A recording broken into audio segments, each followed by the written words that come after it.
What's going on, you guys? We're going to be doing a video today on the Texas Mexican Mafia. Compiled some news clips. We're going to be doing a brief overview, talk about some of the famous individuals associated with the Texas Mexican Mafia. We're going to be talking about the power that this gang has, the influence this gang has, and going to be going into some detail. I am currently doing research on my next video. Looking forward to bringing you guys that in the next couple days. But in the meantime, hope you guys enjoy this. Thank you.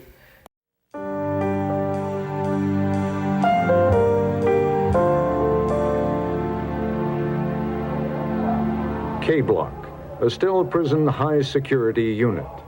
There is no angry yelling or banging on doors here. This is home to the Mexican IMI, the Mexican Mafia. With more than 1,500 members in Texas prisons alone, they are considered the largest prison gang in the country and one of the most violent, specializing in drug dealing and contract assassinations. I talked with members of the gang in their cells on K-Block. This is the most well-behaved cell block on the unit. And the main reason is that we discipline ourselves.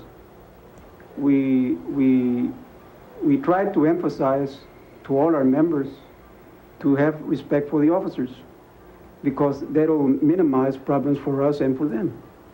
We just want to do our time. Joe Saldivar is a member of the gang who has been in administrative segregation for 16 years. Now, you're in here, those of you who are members of the Mexican IMI are in here not because you have assaulted a guard or not necessarily because of any violence while you were in prison population, but simply because you are members of a prison gang. Anybody who was known or suspected of being a gang member was segregated. But for the last 4 or 5 years, all our leaders have been engaged in is nothing more than establishing peaceful relations with everybody in prison. But the fact of the matter is, you men are a family. You are not only loyal to one another because you want to be, there are times when you are loyal to one another because the consequences of disloyalty, I mean, I've read your Constitution, the consequences of disloyalty are death. Theoretically, I'd be a dead man. They're supposed to be dead men, but there's cell blocks full of exes, not only from our family, but from other families. And it's practically impossible to carry out a murder the way you contemplate. Yeah, so maybe one day I'll be out on the street again. I mean, people have long memories, right? That's happening. I can't deny that. You've been in here how many years? About 17 years. 17 years in prison. How many years in ADSEG? About 16. Explain to me, I mean, you're a very eloquent and apparently a well-read man. Explain to me how a man survives that and keeps his sanity, as you clearly have.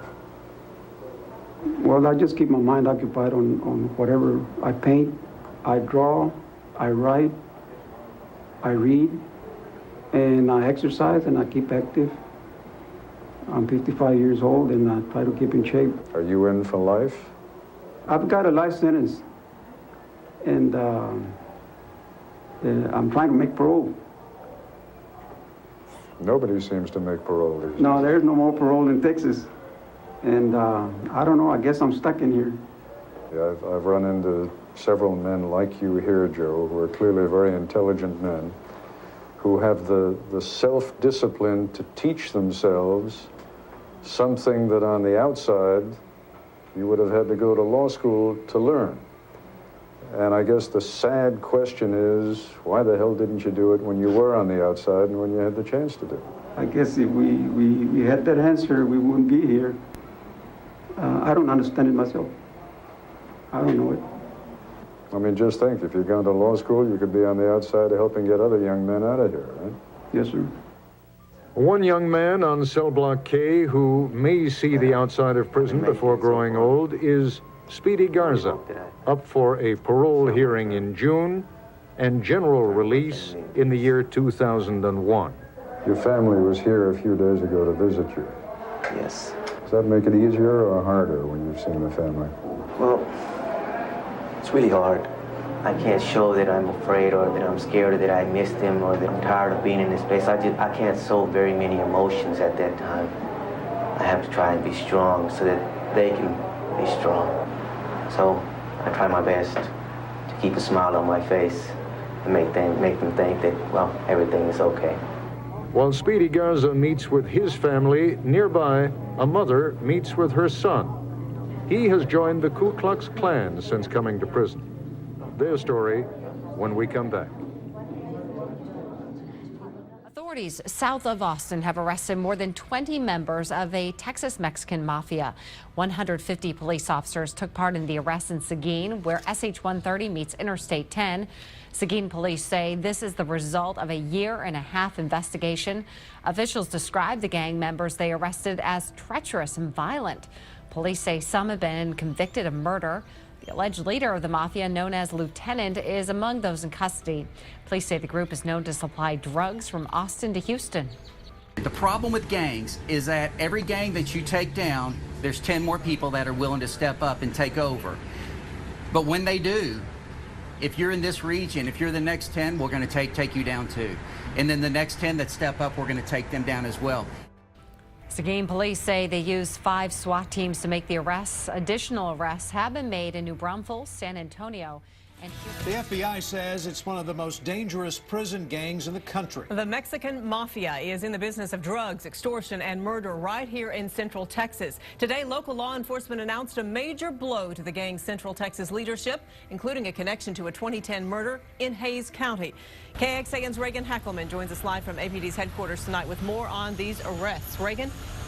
Well, Leslie, 17 members of the Mexican Mafia are going to prison for a combined time of 309 years. Austin's police chief says the arrest and conviction of these 17 members are a win for not only the city, but for the entire Central Texas community. Their criminal records are long. They have a history of robbery, aggravated assault on a police officer. There was suspects that had convictions for murder, arson, injury to a child, burglary, and other narcotics and weapons violations. What they sell can be dangerous, if not deadly. Cocaine, heroin, marijuana, crack, and methamphetamines. Their gang is powerful. The Texas Mexican Mafia is considered a Tier 1 gang threat to our state. They got the highest rating threat to us as any gang member.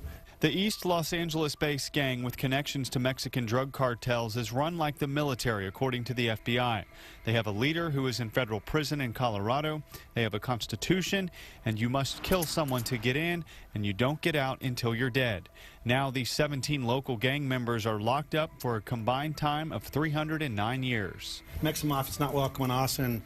I'm glad that as far as Austin goes, this is a huge hit on the leadership here locally. And 4 of the 17 gang members arrested are also facing charges for the murder of a man found wrapped in plastic in the back of a truck in Hays County back in August of 2010. Their leader, Captain Flores, as he's known, will spend 25 years behind bars, but according to the FBI, there are plenty of gang members ready to step up and fill their shoes. This is substantial because it's the leadership of the Austin or the Central Texas membership. There are still members out there, members in prison who will be coming out. Now, the FBI says that mainly the Mexican Mafia here in the state of Texas is focused in San Antonio. Chief Acevedo says this investigation started because a nosy neighbor noticed a lot of people going in and out of a house here in Austin, and that's how this all started. Reporting live from APD headquarters, Reagan Hackelman, KXAN. New at 6, 12 Texas Mexican Mafia members arrested in San Antonio. The Department of Justice says the group faces federal drug charges in connection with a drug operation here in the Alamo City. During a couple of raids throughout the city, authorities seized a total of 15 guns, 20 kilograms of methamphetamine, and cocaine. An indictment claims the suspects are responsible for distributing controlled substances from July to September 23rd of this year. The Department of Justice says the suspect's first court appearance is set for next week. Much of what is known about the Texas Mexican Mafia comes from successful investigations led by local, state, and federal law enforcement agencies. Each case provides a glimpse inside the dark and violent world of the gang and how the gang operates in the shadows. 2 recent cases that are part of ongoing investigations highlight how the gang takes care of members who fall out of favor with leadership. The Night Team's Tim Gerber takes a look at those cases in its Defenders investigation. Just days before Balcones Heights police officer Julian Piscina was murdered, Bexar County deputies raided a home where his name was found on a roster of known Mexican MA associates. That home belonged to this man, Jerry Drogo, one of the 3 men accused of killing Piscina. Jerry Drogo is accused of setting up a meeting with Julian Piscina on May 4th outside of the tattoo shop Piscina co-owned. They talked until 2 gunmen opened fire on Piscina. The Balcones Heights police officer was reportedly on a roster of Mexican MA associates. It is a blood in, blood out organization, so most members get in by killing somebody, and they know the only way to get out is to die. They know that going in. Gabe Morales, an expert on the Texas Mexican Mafia, says when the gang leadership decides it's time for a member to go, their time is short. For a high-level person or somebody they want to make a high-level example of, it's going to be very brutal, obvious signs that it was done by them. There'll be no questions about it. Other times, the gang likes to keep its work hidden. And that's probably what happened in the Ruben Menes-Reyes case. Used him for several hits and decided now this guy's got to go. According to a federal indictment, Reyes said he was serving as a lieutenant of lieutenants in 2014 when he murdered 3 high-ranking members in 3 separate hits on the same day. Reyes lured each man to their death, telling them they had jobs to do. Instead, they were shot, then buried in pre-dug graves near Pearsall. The victims had been stripped of their rankings for mishandling $60,000 and making poor decisions. They should know it's coming. A lot of times they are totally surprised because if they don't know they did anything wrong, and sometimes it may be politics. Months later, the tables turned on Reyes. A hit squad went to Reyes' apartment and opened fire when he opened the door. Reyes survived the attempted hit. Days later, he was telling all to SAPD homicide detectives, violating the gang's rule of not cooperating with police. But he's not the only one in trouble. The people who botched that hit now are in big trouble too. That's the thing with these organizations. They mostly, again, kill each other, and that's the way they've operated for decades now. The 3 men accused of killing Piscina remain in custody. They are awaiting trial. Meanwhile, Reyes is still in federal custody. He has until April to enter a plea or go to trial. Our coverage continues online at ksat.com/mafia. I'm Tim Gerber, KSAT 12 News. And first at 5, a bond reduction hearing for Mexican Mafia associate Gabriel Moreno exploded into more than that during testimony from the man's fiance. Yeah, she was there to talk about her inability to pay Moreno's $1 million bail. But as our Paul Venema explained, she ended up testifying about so much more.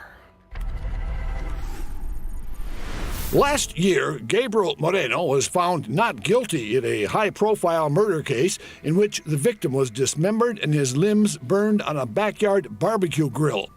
During the trial, a shank, which is a weapon often made by prisoners in jail, was found in his cell. He was charged with possessing a deadly weapon in jail. His fiancée, Marciela Lieja, posted his $40,000 bond and he was released. While out on bond, he was accused in 3 new cases, weapons and drug possession cases, and aggravated assault with a deadly weapon. He allegedly pointed a gun at Lieja during an argument, according to her testimony, during today's bond reduction hearing. Where was he pointing it at you? Towards my head. She said that she feared for her life. What was this man saying to you as he held the revolver close to your face? Something to the effect of, I should just kill you, or I should shoot you, or something like that. Prior to the hearing, Moreno's lawyer said that in spite of the new cases and Moreno's criminal history, a $1 million bond was excessive. He suggested that the bond stemmed from the not guilty verdict in the murder trial. The DA, we believe, has been retaliatory in issuing these huge bonds for new cases. We'll be back here in the morning to wrap this thing up and in all likelihood get a decision. Paul Venema, KSAT 12 News.